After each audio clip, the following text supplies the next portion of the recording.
कह रहा हूँ मैं मर जाऊंगा तुम्हारे बगैर। चले जाओ यहाँ से। फोन बंद किया तो मेरी सांसें भी बंद होगी साथ साथ। महर की मेहंदी पर पहुंच के शबरेज़ ने अपनी तरफ से पूरी कोशिश की कि महर के फ़ादर ये फ़ंक्शन रुकवा दें। वो उनके आगे हाथ जोड़ता है, मिन्नतें करता है, तरले करता है कि प्लीज़ अंकल, महर किसी के साथ खुश नहीं रह सकती। उसके चेहरे पर देखें वो कितनी गमज़दा है अपनी मेहंदी के मौके पर, वो सिर्फ़ मेरे साथ खुश रहेगी। लेकिन महर के फ़ादर तो कुछ भी सुनने को तैयार नहीं हैं। शबरेज़ कहता है कि मैं अपने माँ-बाप को मना लूँगा, आप मुझे मौका तो दें। लेकिन महर के फ़ादर भला अपनी इंसल्ट किस तरह से भुला सकते हैं।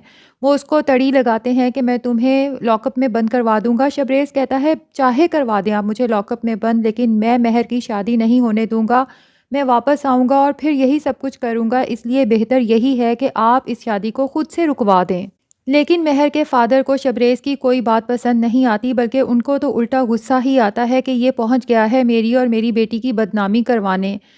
फंक्शन ख़त्म होने के बाद महर भी बहुत गमज़दा होती है और सोच रही होती है कि काश ये शादी ना होती, क्योंकि वो भी तो शबरेज़ के साथ ही रहना चाहती है, उसकी मोहब्बत भी तो शबरेज़ है।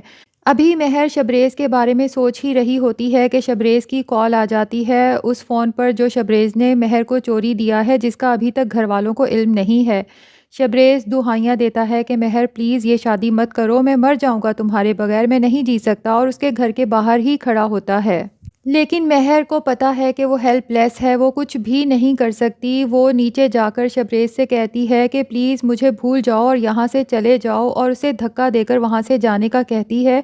शबरेज़ बहुत ही ज़्यादा हर्ट होता है। घर वापस आकर वो खूब तोड़-फोड़ करता है, क्योंकि वो ख़ुद को बहुत ज़्यादा हेल्पलेस फ़ील करता है।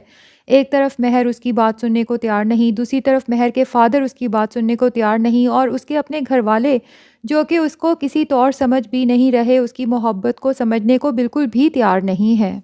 अब महर की शादी वाले दिन महर उसको आखिरी बार कॉल करके कह देती है कि मैं ये फ़ोन हमेशा के लिए बंद कर रही हूँ, अब इसके बाद तुम्हें ये फ़ोन कभी भी खुला हुआ नहीं मिलेगा।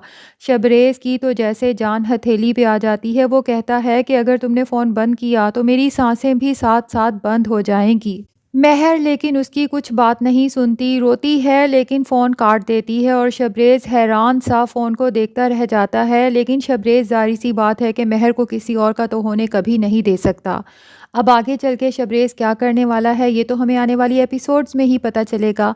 तो आप सबसे रिक्वेस्ट है कि इस चैनल उर्दू टीवी ड्रामाज़ को सब्सक्राइब ज़रूर कर लें, ताकि तमाम फ़ेमस ड्रामाज़ के अपडेट्स आप तक पहुँचते रहें।